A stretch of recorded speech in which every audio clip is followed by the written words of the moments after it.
Hey everybody, here we are again. We are the Real Estate Chicks coming to you live from Barrington, Illinois. I'm Kathy Pincus with RE/MAX of Barrington. And I'm Judy Gibbons with RE/MAX of Barrington. And as you can see, we have gone to the dark side. Yes.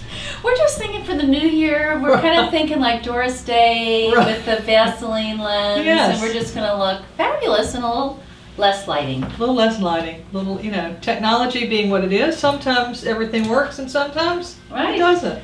But we didn't want to keep you waiting, of course, for another one of our fabulous shows, so we're going for it. We are, and I mean the emails have been coming in. Where are y'all? Where have you been? We miss you. Judy got a haircut. What is going on with that? I know. It already needs a trim. I'm like, oh God. It's very cute though. I like it. Thank you. Very stylish. Thank you, doll. We do what we can, don't we? Yeah, we try. Oh boy. And today we were going to talk to you about listing at the magic number, because there's always the magic number. Yeah, and finding it is the that's interesting the magic. Yeah, that's where we make the magic happen. Right. I always say to my clients, okay, my crystal ball says, the last time I checked. Yeah. So sometimes our crystal ball works and sometimes it doesn't. Right. But something we've been talking about for a long time, and you out there in cable land, you've been listening, is that we talked about a compelling price. Yes. Not just a comparable. And I like this new phrase, like shock and awe. Love that. Isn't that cool? Shock and awe. Shock them with those prices. Like, this is too good to be true. This is craziness. This is, y'all are mad. I've got to see this house because, and when you can create that with the agents too. Oh yeah. They're on the phone calling their clients like, this is crazy, I think it's a mistake. You've got to see this house. Yeah, come down, come down. If I could buy it, I would, but I can't, I'll sell it to you. And then when we show it to the clients, we go, just kidding, just kidding. No.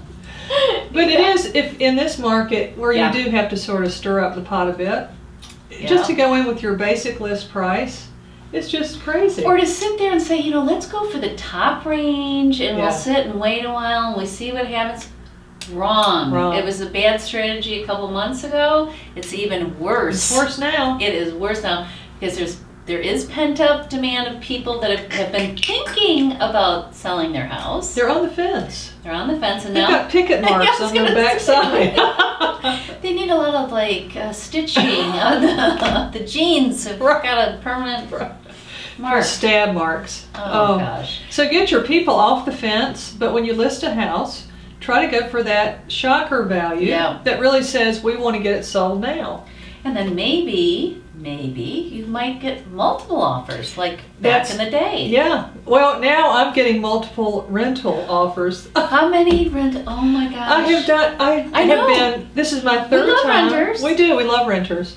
But with a certain client of mine whom I adore, we have been like a half a day behind, or we have been in 2 dual offers on a rental. I mean, how can that get, how can that go any lower, Yeah, oh yeah. But it's the market. Well, and then I've had the opposite happen where I've had really, really strong renters in higher price ranges. Yes.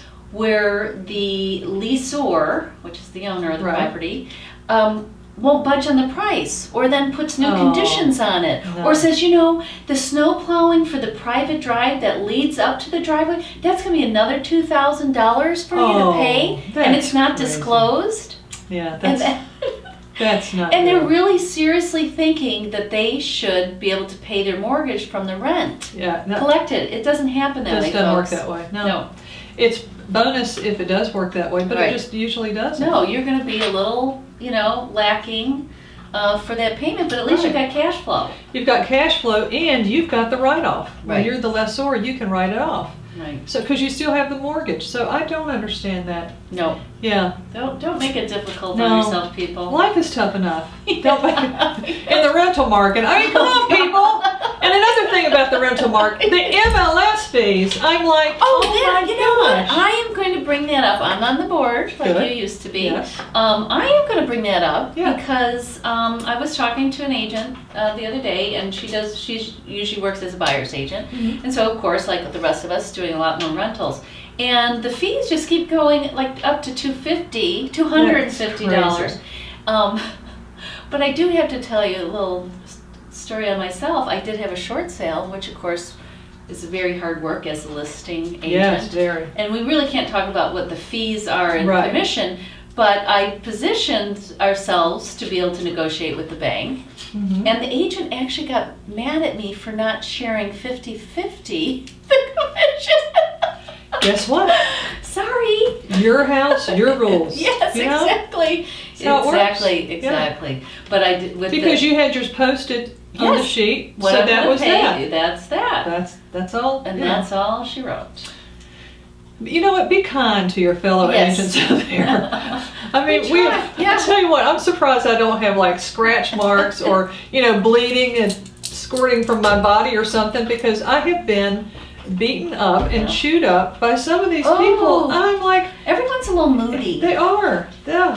It's like, how many years is this going to go on? Come on. We're almost, we're this close. Yeah. I think we're this close to the end of this madness. Yeah. And then it's just going to be like this. It's not like it's going to go zoom up.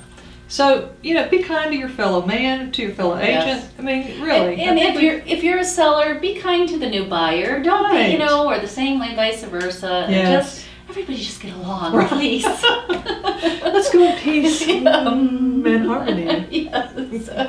So thank you again for joining us. Remember, price that house appropriately. And let's see if Judy's got a sassy quote for us. Yes, I do. And this is to Peta, who's not feeling very well today. But that's Judy's Purple Chick's husband. Yeah. Purple Peter. Yes, Purple Peter. So he is not a good mason who refuses any stone. Well, and since he's got kidney stones and he's in the hospital, I think that's appropriate. Yes. Thanks so much for joining us, everyone. We are The Real Estate Chicks. Find us on Facebook, The Real Estate Chicks. Go to our website, therealestatechicks.com, or tweet us, Real Estate Chicks. See you next time.